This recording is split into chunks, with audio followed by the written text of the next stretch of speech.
Peace, melanated family. I'm Kashama Sankofa. You've tuned in to another Melanated Solutions Media broadcast.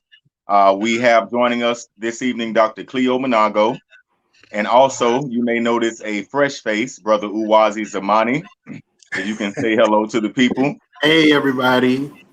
Okay, Brother Uwazi will be joining the broadcast from here on out, and Brother Duke, as you all know, who is a nationally renowned spoken word artist as well as an educator. He has moved on from the broadcast to bigger and better things. And so we want to wish him, the best of luck on his journey and welcome Uwazi to the team. Also, Sister Bliss is taking the night off to be with her family tonight. But like you say, we got a treat in tonight because we do have Dr. Cleo Manago in, and he's not always available to join us.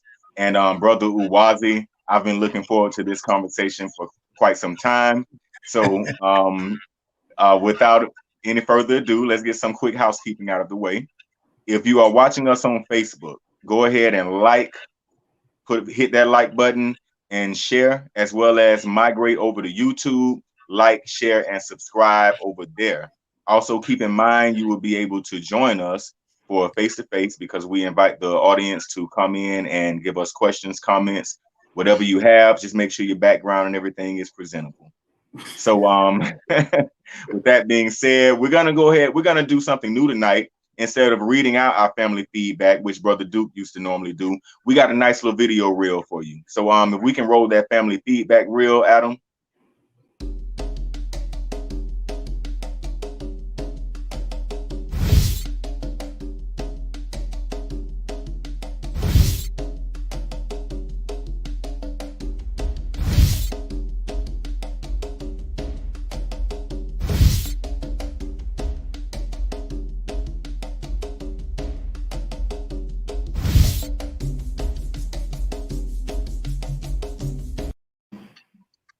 Okay, so I got to give it to our brother Nadrol Holmes for looking into his crystal ball and giving us that prediction about Amber Geiger. He said, "I bet she's going to seek the appeal route and look at the devil." She's shown up dead. Y'all saw that, right? Uwazi and Cleo. Yes, I did. No, I didn't know that until just this moment. I'm not surprised at all, but I didn't know. All right, well, we're going to talk about that a little bit later then, because that's actually part of our current events. So let's go ahead and look at our current events so we can get into that discussion.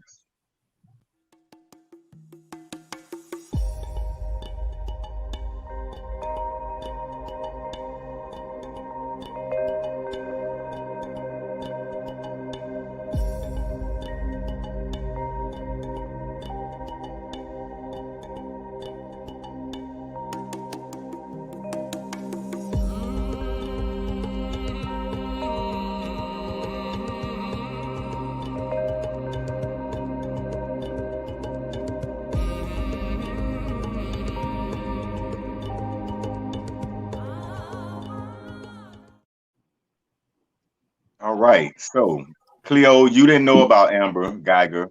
Uwazi, when did you find out about her seeking the appeal? I think it started buzzing. I'm on Twitter a lot, so a lot of that came up, a lot of those news stories, and then you shared a news story with us as well. And so I had heard about it. I think it's definitely a slap in the face to the Jean family after all of that forgiving and hugging and wishing her the best. She basically turns around and say, sorry, not sorry. You know what I'm saying? And like, I shouldn't have to do a day in jail. But hey, that shouldn't surprise nobody. That's why we need to stay on code and, realize that, we got to hold people accountable. We have to punish them actually and stop always feeling sorry for our open enemy. Now, Kashama, could I comment on that? May I? No, you cannot. No, just of course, Cleo. What you mean? I didn't want to interrupt your flow because you look like you was getting ready to move to some other places, but I just want to reiterate the importance of Black people looking at how white supremacy mythology has affected our behavior and looking at it and examining it so we can unlearn our own personal capacity to replicate that behavior. Because the Botham Jean family showcased just how severe our mental state has been compromised by the myth of white supremacy and the myth of Black inferiority. Because don't nobody but us, because we were enslaved and domesticated with a condition we can work out of, would go up and hug, the murderer of a family member. And that Amber is seeking a way to get out of her situation is not surprising one bit. That's not the part that's surprising. The shocking part was that the judge, the young man's younger brother, and father, after crying about how horrible it was that he lost his son, they all wind up hugging her and celebrating the murderer. I just want to underscore the impact of this system on us, so we can break out of the trance. That's all. Well, I mean, this wasn't in the current events, but Derek Chauvin is seeking an appeal as well, or seeking another trial. Of course, and they're trying to blame that on one of the jurors. I believe you were saying, Uwazi. Yeah, one of the jurors was at a George Floyd protest, and he also attended a vigil as well for George Floyd. So, the lawyers, the defendants for Derek Chauvin, were saying that that is a bias that shouldn't have existed when the jurors were selected. So now we're trying to appeal. Well, I think the funny thing is, they're trying to get an appeal already, based off of bias, and he hasn't even been sentenced yet. But the Attorney General of Minnesota, Keith Ellison, who is a Black man, mind you, just stated to the media, I believe it was 60 Minutes, that he felt a little bad for Derek Chauvin. And I'm like, well, you felt a little bad for him. He hasn't even been sentenced yet. And then so he turns back around and say he recommends that he gets the maximum sentence, but make it make sense after you just said you felt a little bad for him. They're setting this up, for him to walk with the least amount of punishment. Well, Kashama, accommodating white people is what we were trained to do while being domesticated for a few hundred years in this country. And the residue of it is still with us. When I hear people talk about slavery is over and reparations is stupid, this kind of behavior shows that the impact of enslavement is alive and well, because it's crazy to watch a man be murdered begging for his mama and feel bad for the murderer. It's the same thing. This story belongs after the Amber Guyver story, because it's the same disorder, anti-Black white supremacy mythology disorder that Black people are suffering. It's insane. No one else would do that. But again, it's not that Black people are defective. It's that Black people were particularly brutalized and domesticated more than any other group in this country. Even Native people know where they came from and still got their own names or access to their family bloodline. They were horribly treated too. I'm not trying to dismiss the horrors. I mean, every time we walk down the street, we're walking on their land. But there's something to say about having some kind of cultural memory, and ours has been tampered with. And that's why we got people feeling bad for white people who are in pain. Oh my God. Something else it does too, Cleo, because we're going to get into this, but Keith Ellison, legally, he's the most powerful lawyer in Minnesota, right? He's the most powerful, I guess, officer of the court. He's the head attorney general over Minnesota. Someone with this much power is too afraid to seek justice for Black people. Somebody with this much power is trying to accommodate whiteness. That's just ridiculous. Well, that's how you get that much power, Kashama. You get that much power because you've mastered accommodating white supremacy. And he's doing what you're supposed to do. There's a person who's in a very powerful position, in quotes, in this country, who will remain nameless right now, who did some of the same old stuff to get in that position. When you accommodate whiteness on certain levels, you get incentivized and rewarded. And so this is not surprising. As a matter of fact, I want the community who's watching to look at the side effect of internalized white supremacy and how we're rewarded and hypnotized into keeping that legacy going. And it's a slap in our own faces. Yeah, it also speaks to the psychological spaces as well that Black people are in as a result of trying to function under white supremacy.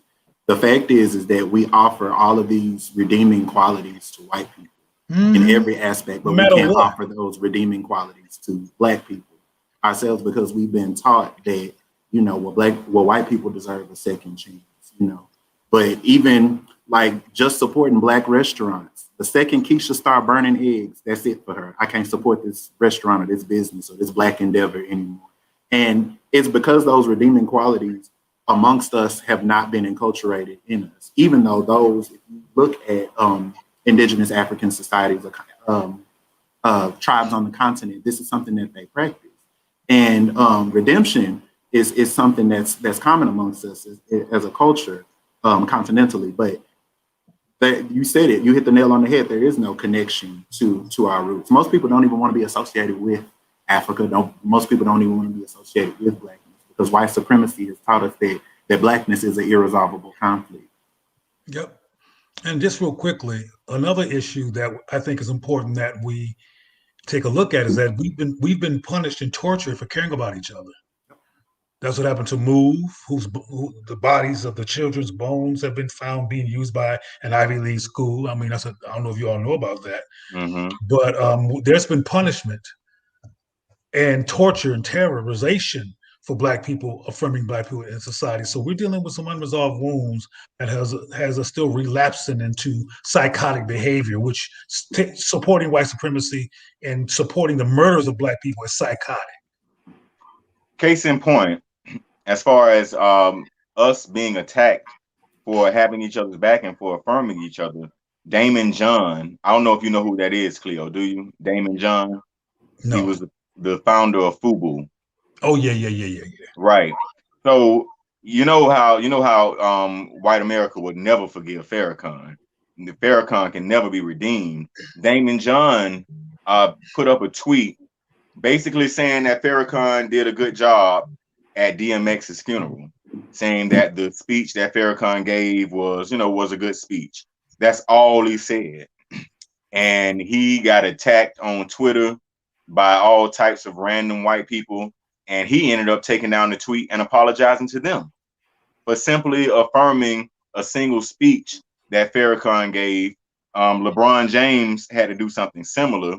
Well, he didn't have to do it, but he wasn't affirming another Black person, but he was speaking out against the killers of Ma'Khia Bryant, saying you're next.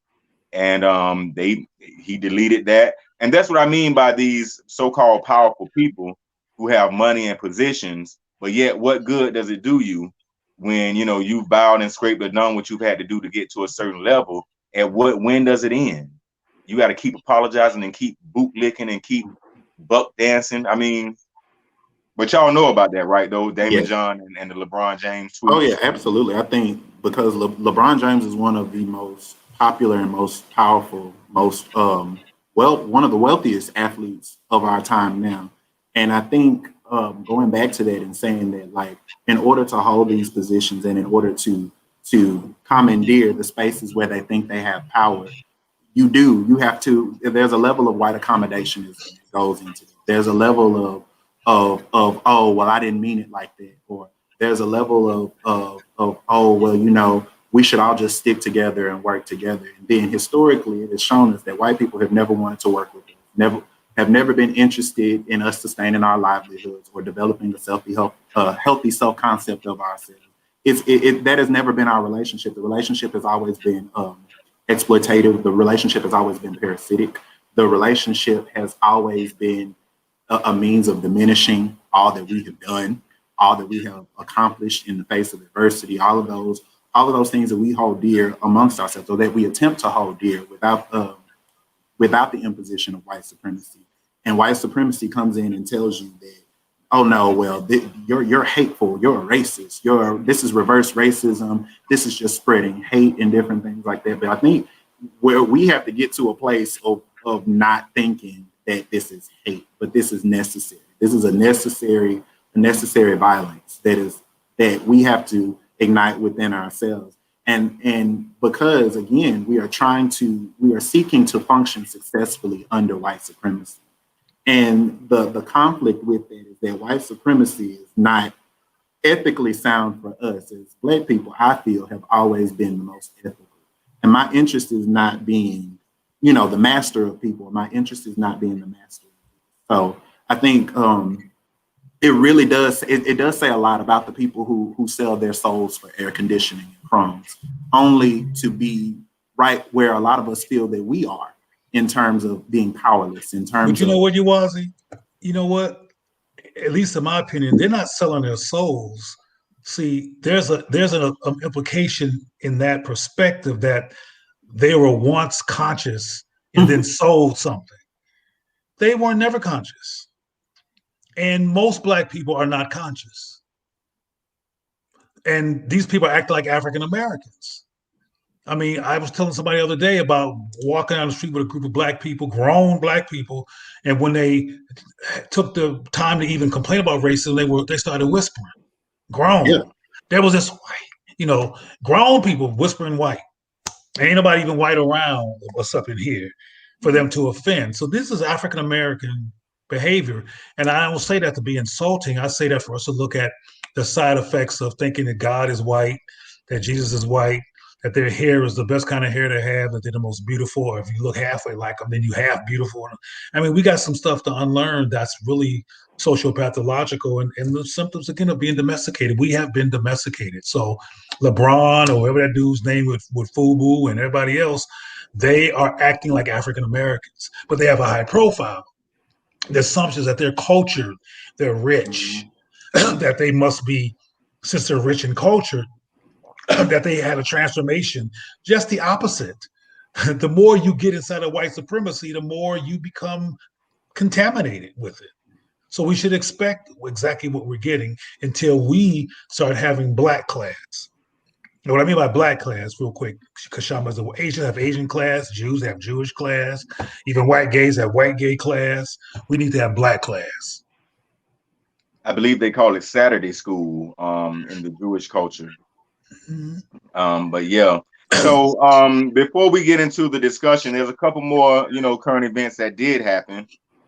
Speaking of, I guess sellouts or people who you were just describing, I'm sure you all are aware of Senator Tim Scott, who gave the rebuttal speech to Joseph Biden's state of whatever address, whatever he did. And what's interesting is that a Texas Democrat who's now resigned, this white guy called Tim Scott an Oreo. He should have got a raise instead of being fired.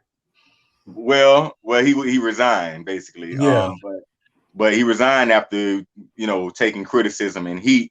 But the funny thing is too, Tim Scott is getting heat for saying the same thing Kamala Harris said, as far as this country not being a racist country.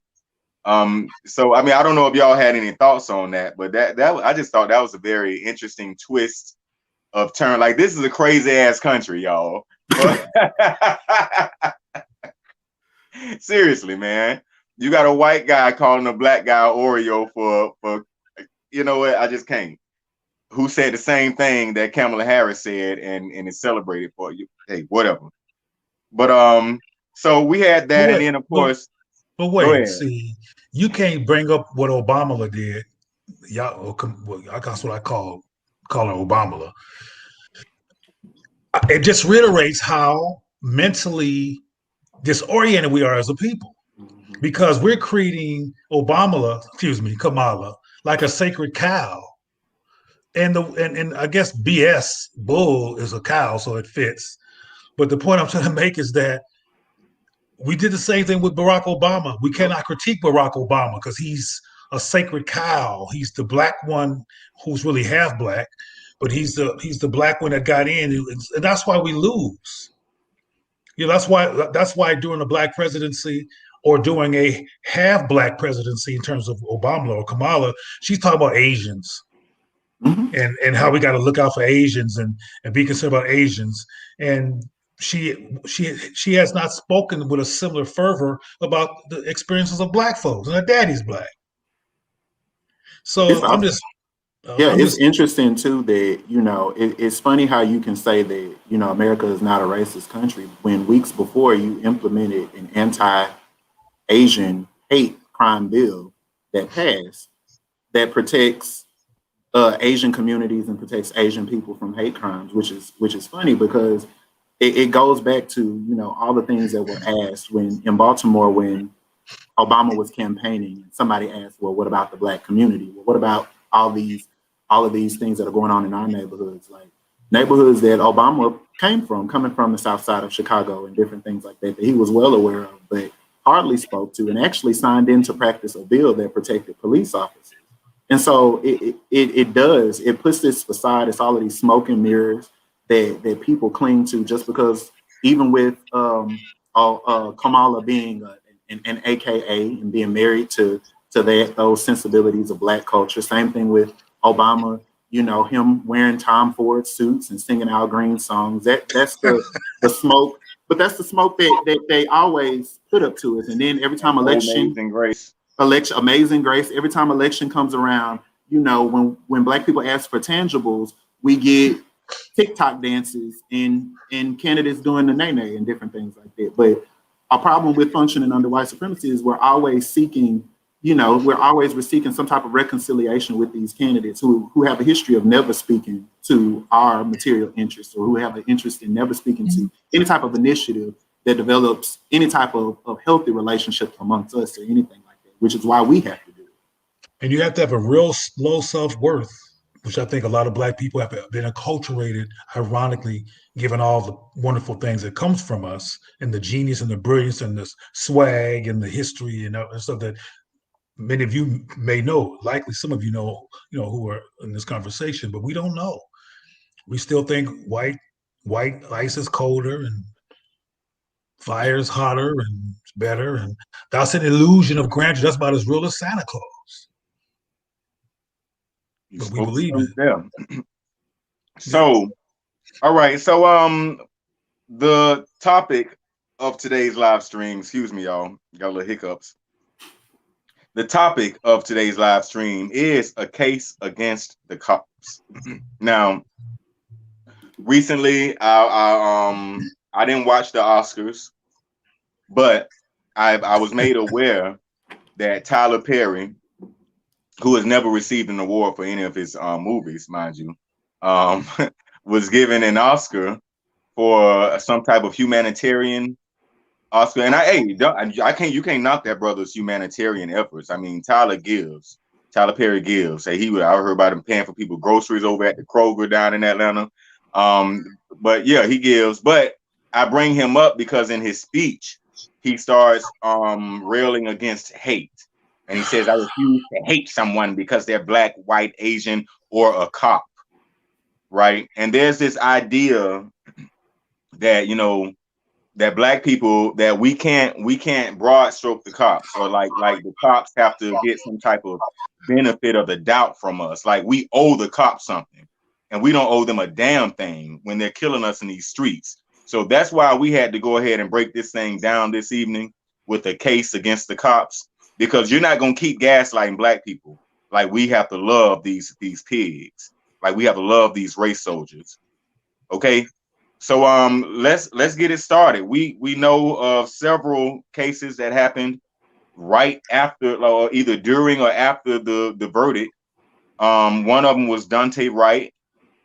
Are you familiar with that case, Uwazi and Cleo? Yes, very much so. Okay, you want to kind of bring us up?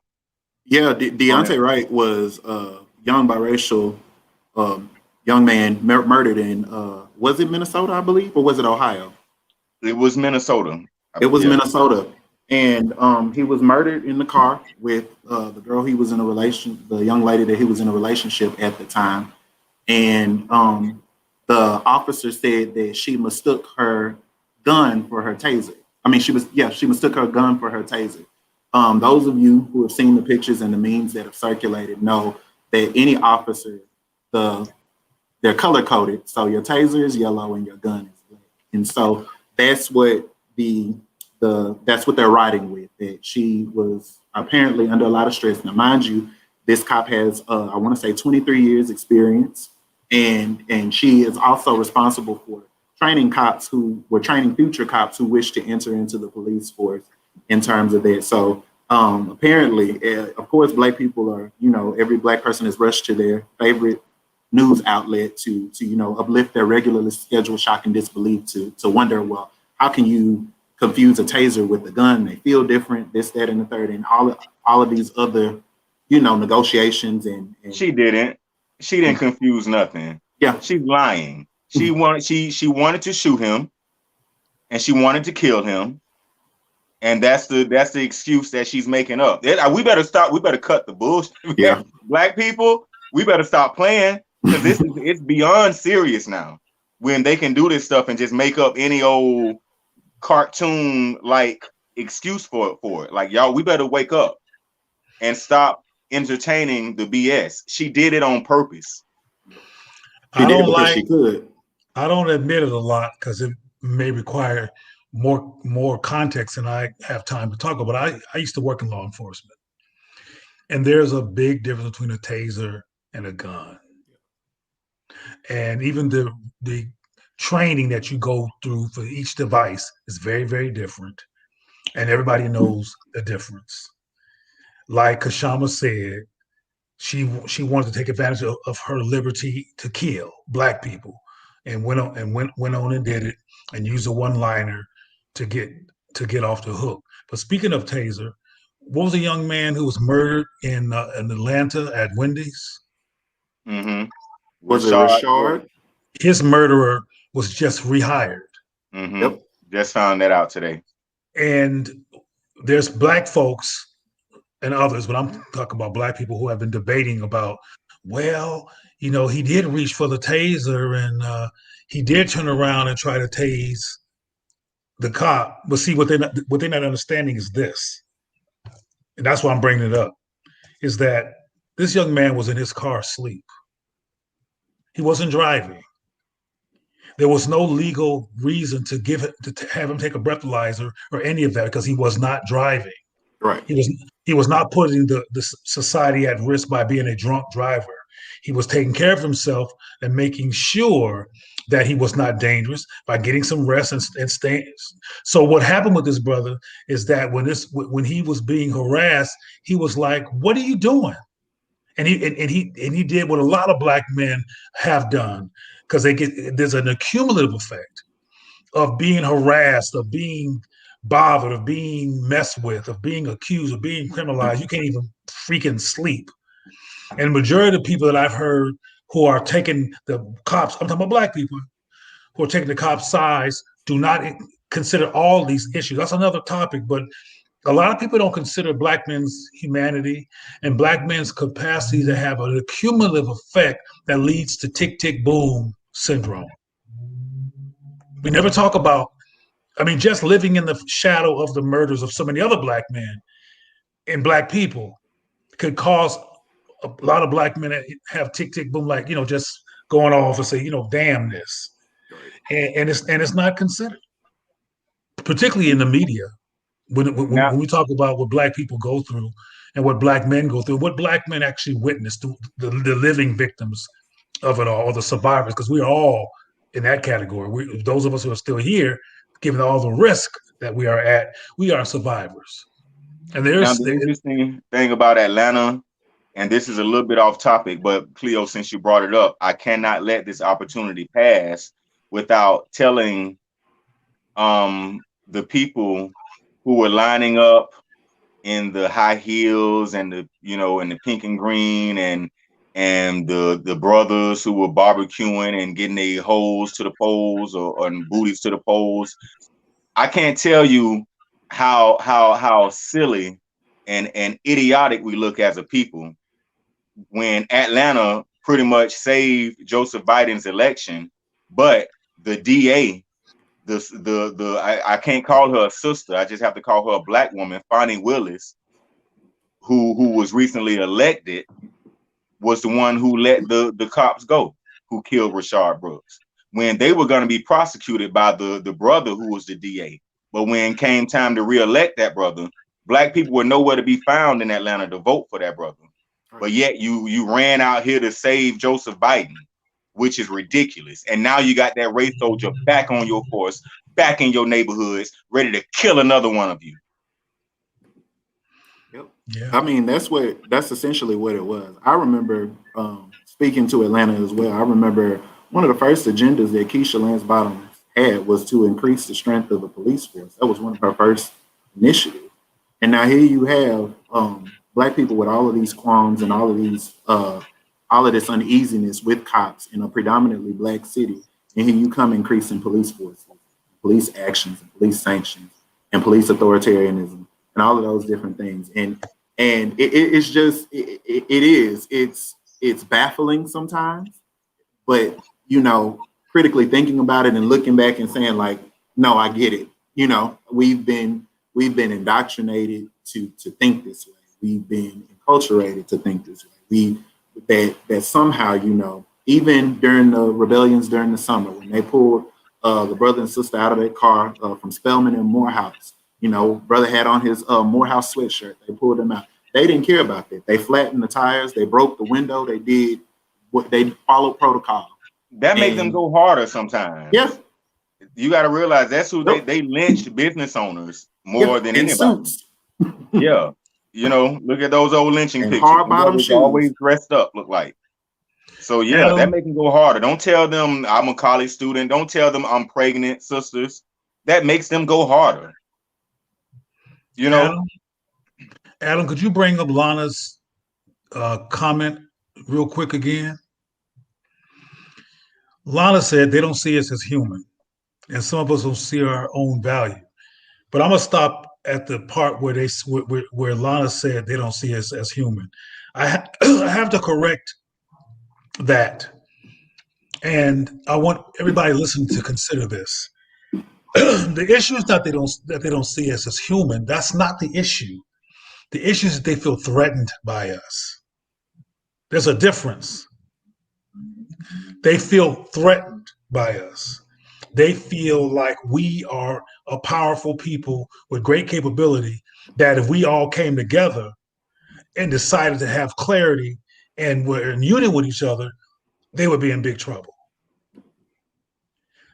So I want to make sure that you understand that people who's constantly culture appropriating you, constantly trying to look like you and recreate themselves with you as a major influence on the aesthetic, the style, and everything, nobody replicates or tries to acculturate something they feel that they truly feel superior to.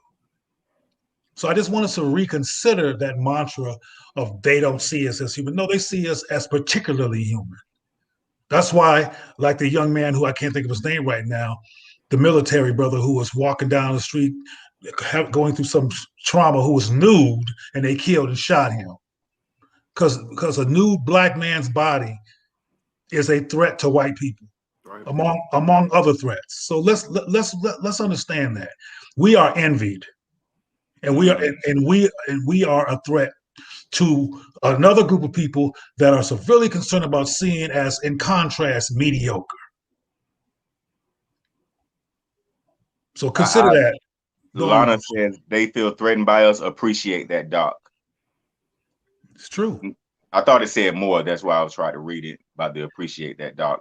Well, yeah, I'm glad you said that, because I mean, a lot of times we don't realize that. Like, I grew up with dogs, grew up with a pit bull actually, and at no point did I ever have to try to convince my dog that they were a dog, or that I was human, that they, that they were less than me, or that I had an opposable thumb and the ability to critically think deeper than them. You don't have to convince your dog of that. But so moving forward with another murder. Now this one it's a police murder, but I think this is interesting, the case of Anthony Thompson Jr., the young brother who was killed in the high school bathroom, because his girlfriend's white mother, she used the police as her own personal death weapon. Now her name's Regina Perkins. She's all on the media talking about how she feels so guilty and how she regrets calling the cops, and she never wanted him to get killed. But all your actions say otherwise. You called the cops and you told them that he had a gun. She feels as guilty as Amber Geiger does. Yeah, right. Exactly. She did it on purpose. We got to stop letting these people get away with this type of stuff, because she did it on purpose. Simple as that. She killed him just like the cops killed him. Regina Perkins is a murderer, just like the race soldiers who killed Anthony Thomas Jr., who put the bullet in him. They're murderers too. But I mean, we saw a lot of this. I think maybe a year before last, where they were talking about the Karens and the Chads. They were giving them these cute names for people who use 911 as their own personal trigger. Right. I think those terms, like you said, the Karens and the Chad, it lessens it lessens how severe the violence that that white people act within, the capacity of the violence that they have to be able to act like that, to be able to carry out those actions. There is a system that they can go to that speaks to their every need. If they have a problem with something, specifically Black people, they can go to these systems, they can go to these metrics and use them and leverage them as a way to feel powerful. And people who feel superior or anything.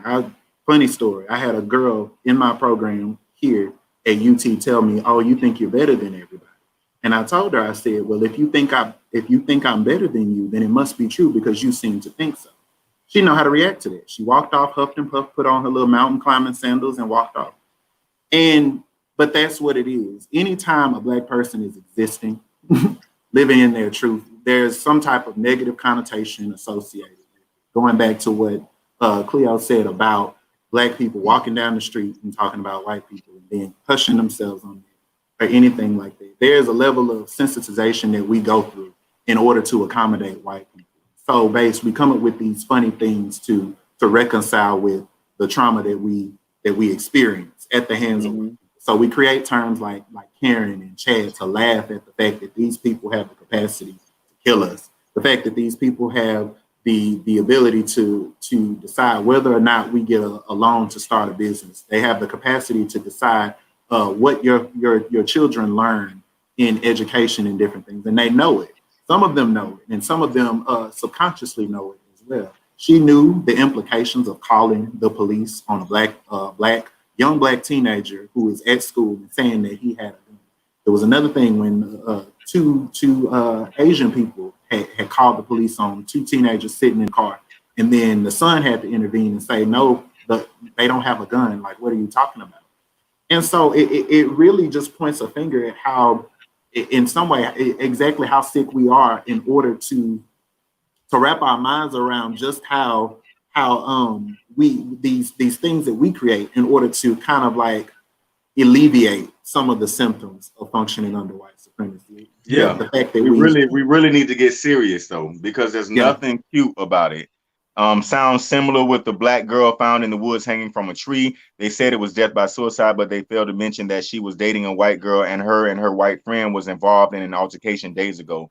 That came from Tamina Rawls. So, well, back to the cops though. What you were saying, Uwazi, is that, you know, these people have the capacity to do that, but their capacity to have us killed and locked up will be severely limited if we didn't have a complex, organized system, structure, regime that we do, such as the cops, you know, in our communities doing what they do to us. You know, they just don't, it's like the great equalizer for them. You know, if I can't beat you physically, if I can't knock over your lemonade stand and make you get off the sidewalk, right? If I can't win the argument with you, if I can't make you shut up physically because I can't whoop you, right? Right. Then I'm gonna call my big brother. Yep. You see, I grew up with big brothers, so I know what that's like. Same. You know, that's what they're doing. They're calling their big brother, and it's time for us to squash that, honestly. Kashama, if you don't mind, I have a critical thinking exercise for us to consider real quickly. And I would like your brother's perspective, and the audience too, of course, can weigh in on this. And I think I know some of the responses are going to be because I've done this before. But the white gay community, you brothers are much younger than me, so you may not know this, but homosexuals in this country, including white homosexuals, and most of the ones who are out and doing things in a public way were white, used to be brutalized in this same society that we're in. Used to be killed, used to lose their jobs if somebody found out. A lot of same-gender loving, well, let me back up, gay and homosexual people um, were murdered in the military.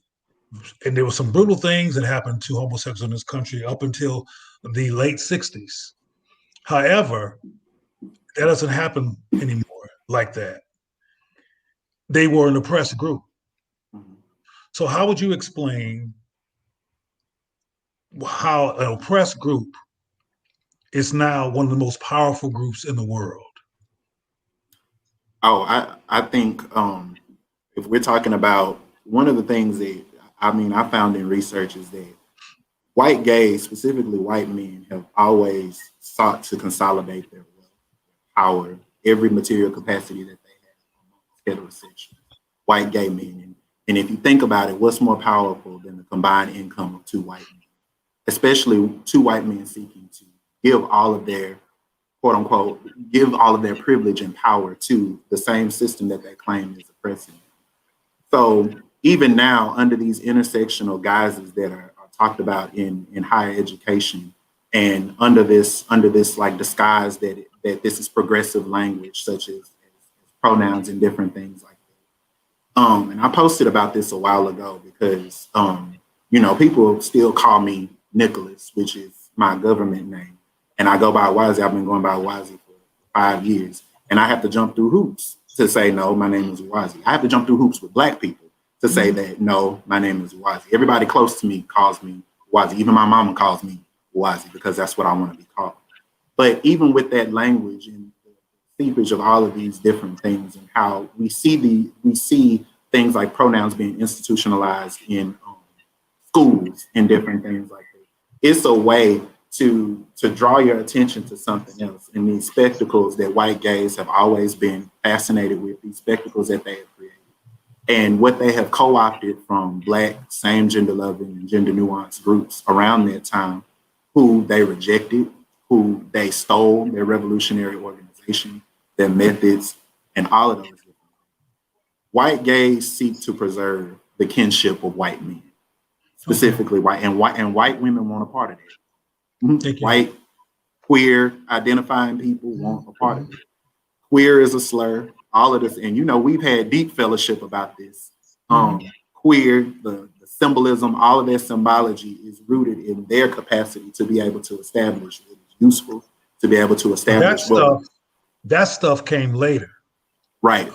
There's some similar things that happened simultaneously, but all that stuff came while the ramping up of power was occurring. Right. So, but what you're saying, a lot of what you're saying, I resonate with. But I want to find out from Kashama as well, and anybody else in the audience who want to respond.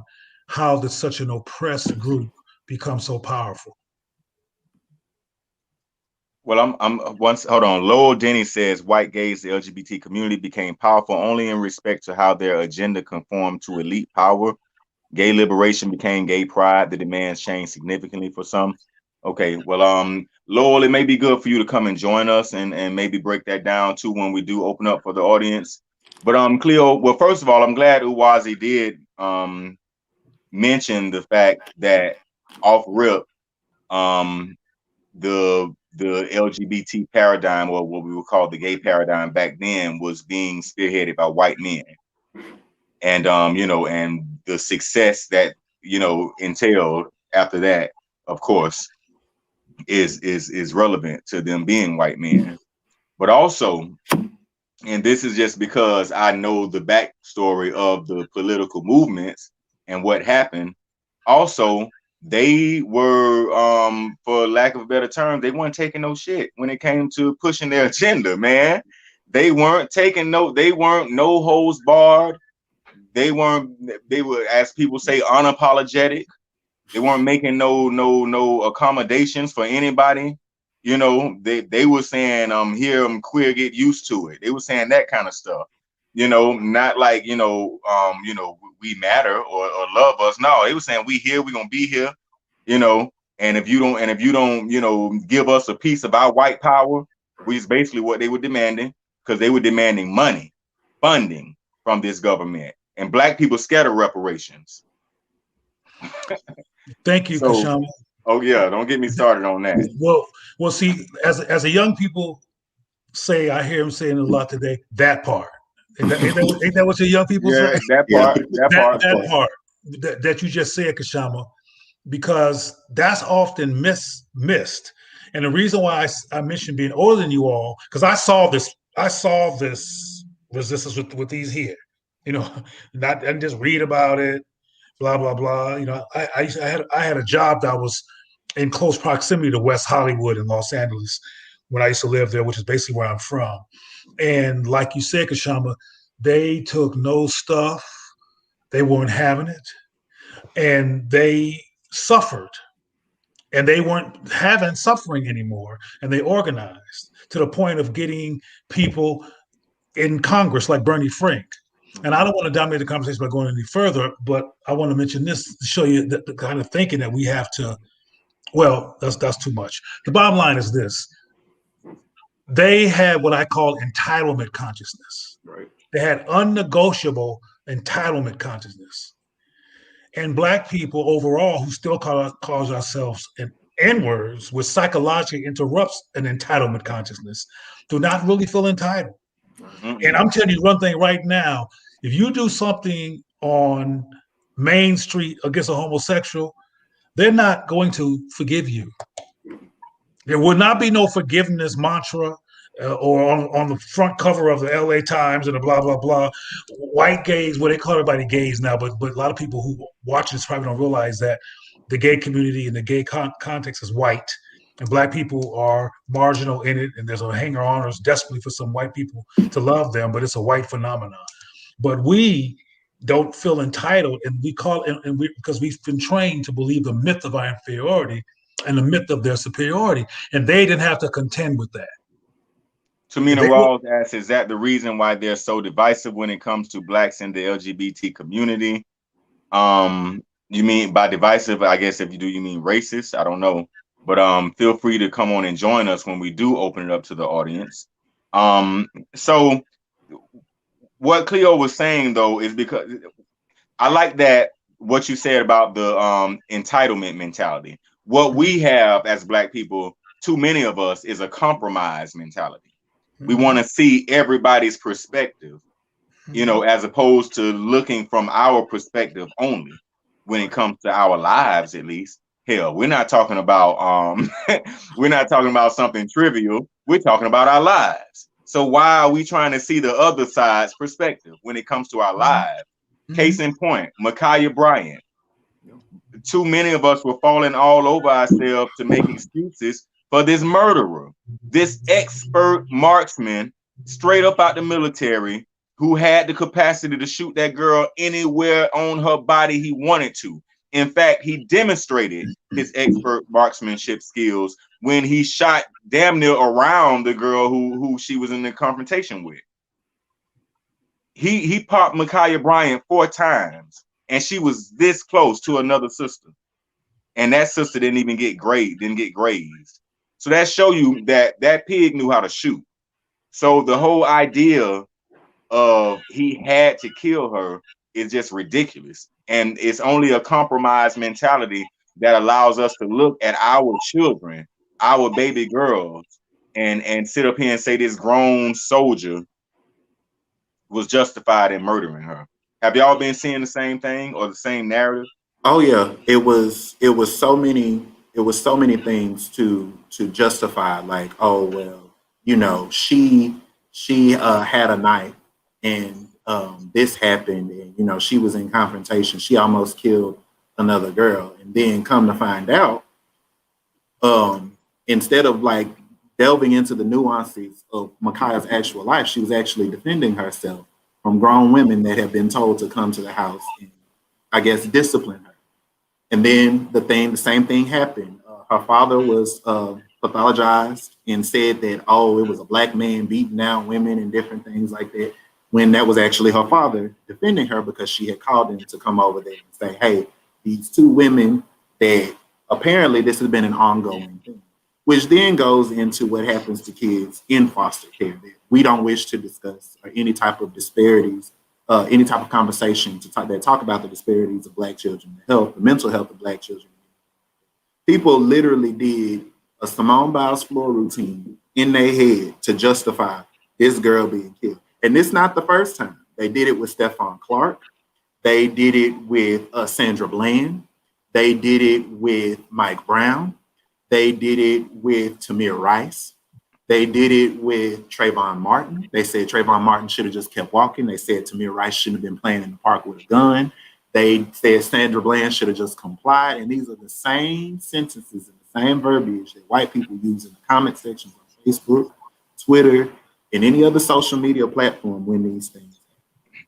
And we don't realize it's time that we start building a case against the cops and stop building cases against ourselves.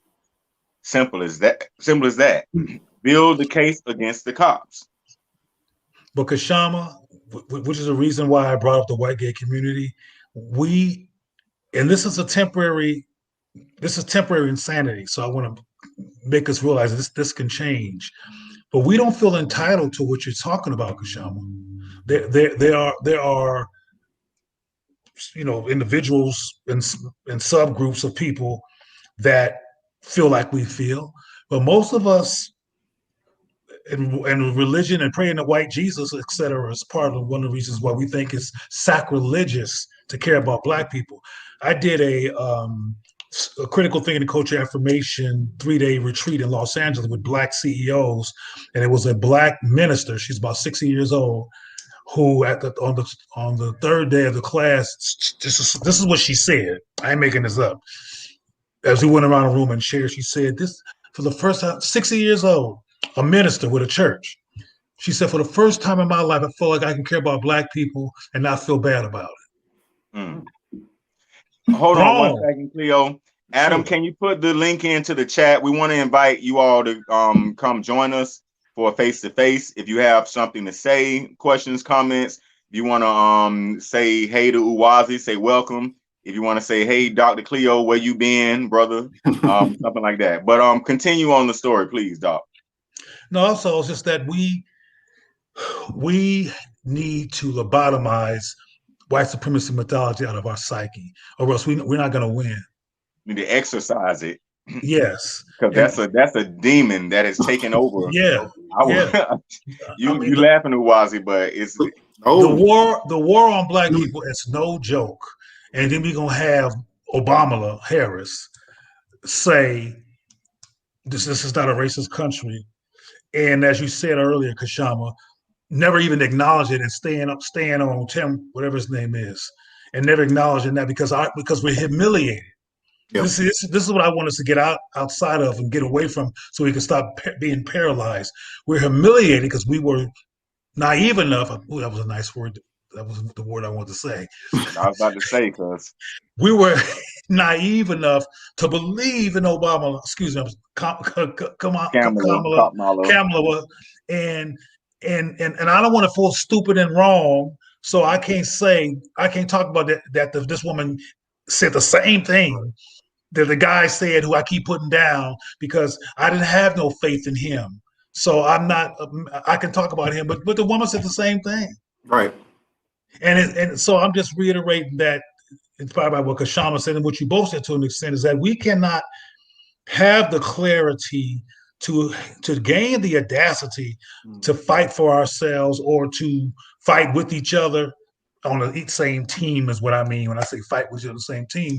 If we're questioning our worth with the N-word hovering around our psyche, it just can't work. And then this is why we have these people. I don't know if this was in your all's intent, particularly you, Kashama, because you were central to the planning for this session. But everybody, we keep talking about these anti-black folks, and I mean, George Floyd's murder caused an international outcry. It was so severe. Him hollering for his mama while he died, and you're gonna have a brother in quotes feeling bad for the monster, for the devil. That's sick. That's crazy. It's a sickness. It is. That's why the psychosis. That white gays are successful because they would never have done that. Oh, absolutely not. Now this is interesting, Cleo. We were talking, and you're right with what you said about people get into these positions after, bootlicking and doing everything, accommodating whiteness. The crazy thing about Keith Ellison is that he has been criticized by white people for a long time for being Nation of Islam, connected to Nation of Islam and to Farrakhan. So it seems as if now he's on some type of compensatory, trying to make up for all of because when he was first being put over, the case, there were people who had issues with that. There were people who were criticizing him and saying, the attorney general shouldn't get involved, and this is just a race thing, and blah blah blah, and he's NOI, and then it goes deep, man. But so in addition to that, I think another thing that we don't think about, because we talk about the murders, but we still have mass incarceration, which is another form of genocide, because whether we realize it or not, they are taking black men as well as black women these days too, but mostly black men at the ages when they are prime for reproduction. They're taking brothers from the ages of 18 to 30. That's most of your baby making years, pretty much. That's another. What was that? Kashama, some people think, and it might be too late to say this in this conversation, given that we're going to be ending at some point, but some people think that what you just said is true. Mm-hmm. Some people think that the prominence of homosexual black people in the media is another part of that agenda to stop black men from participating in the reproduction of black people and being feminized into wanting each other and not creating other black people. I think that there is definitely there's an agenda behind the over representation of homosexuality in the media. I don't think it's as simple as getting black men to turn away from women and go to other men. I think that's a very simplistic view, and we don't have enough time to really unpack it. Yeah, we don't. We definitely need to, because because there is an over representation of LGBTQ oversaturation in media, and it's often, I'm gonna tell you something too, they're always putting a black face on it. Yep. Huh? Well, am I lying? Nope, you're not. But see, we don't got time to get. But I'm talking about hard genocide. I'm talking about this stuff that there's no debate. When you take the men out of a population from the age of 18 to 30, 35, and put them all in cages, you are suppressing that population growth. That's hardcore facts. Now, whatever you want to argue goes into somebody's subconscious through programming and all of that. That's a whole other conversation. But this is hard genocide, what I'm talking about. Well, before we end, we have to come up with something happy and light and fun to have our folks revel in, because this is how people in our community, unfortunately, sometimes synthesize the difficult information, is when you come with some other stuff to make them laugh too, because there's a pre-existing state of pain in our community that's repressed or covered up with all kinds of compensatory behaviors. But what's going to be our happy moment? What's going to be our joyful moment? Well, I got a funny story. I was in the barbershop today, right? And this brother came through selling deodorant. And I think somebody may have bought a couple sticks off him, right? And right before he walked out, he turned to the door, he held it up and said, "Hey, crime pays." It was the whole barbershop cracked up, man. We nobody expected it. They had just finished arguing over sports or whatever, and he came with that funny line, man. It was a heartfelt moment that us brothers felt together. Hey, what can I say? So he stole the deodorant and sold it. Is that what he? Yeah. Is that what's happening? Oh, okay. Yeah, pretty much. Well, I'm not sure that's the best kind of happy story. He didn't get caught. But Kenneth said something that's not necessarily comedy, but it's a very controversial passage. He said that feminine men, we love our feminine brothers, but there's an overrepresentation of them in film and media. So what we're gonna have to do, y'all, is have a conversation Well, about. We already did it once before, but we got to do it what? again. So this is the thing, Cleo. I haven't submitted the marketing materials for the next broadcast. However, I wanted to do something on media buck breaking in the media, which is not necessarily relevant to the sexual buck breaking that is being highlighted in the current film that brother Tariq Nasheed is doing. I'm gonna go and get it too, by the way, because I want to see it. I'm interested in it. I do support brother Tariq Nasheed and things that he do, but I want to do something on another side of buck breaking that happens in the media.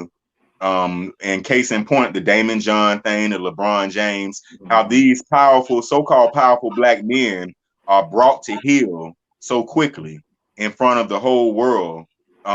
Nick Cannon, another one, to make these statements. So I think we might He's still on that apology tour too, huh?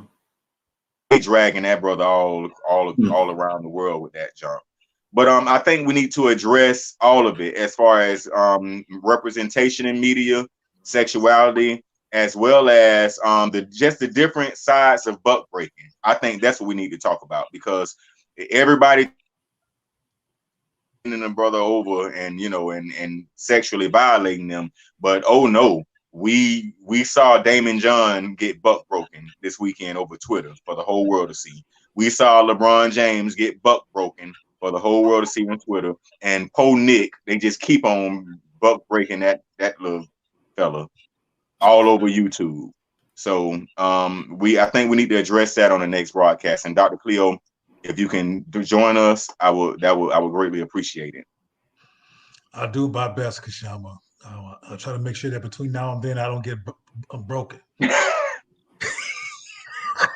I don't think that's gonna happen to you, Doc.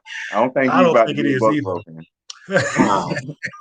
Well, before we leave Uwazi, did you have anything you want to say before we wrap up and head out? I'm excited. I kind of on a lighter note too. I will be graduating in a few weeks, and I will be closer to you, my brethren. I will be in Philadelphia. You will be in Baltimore, so I'll be a little closer to you all. So I'm excited about that, and I'm excited to continue the work and continue this. Now you graduating with your master's, right, Uwazi? My bachelor's. I went back to school and finished my undergrad. I will be in Philadelphia for my master's. Okay. Well, congratulations, brother. And I am the only black male to graduate from the College of Fine Arts here. The only. Wow. Okay. Well, congratulations, brother. Thank you.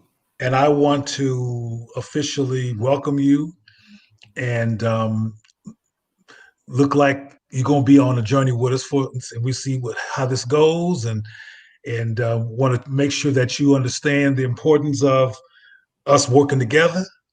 Because see, one of the things that we're trying to role model along with educating our community is black men working as a collective. And when our sister Bliss is here, black men and women working as a collective, and showing what it looks like to work together, to care about black people, and to have principal disagreements. Because one thing that we're not trying to do is all agree and have group things. We disagree on some things, but no matter how much we disagree on some things, we all care about black people, and we love and are concerned about our people, and we are going to make sure that we deal with conflict in principled ways and guide our black people toward understanding the importance of doing that.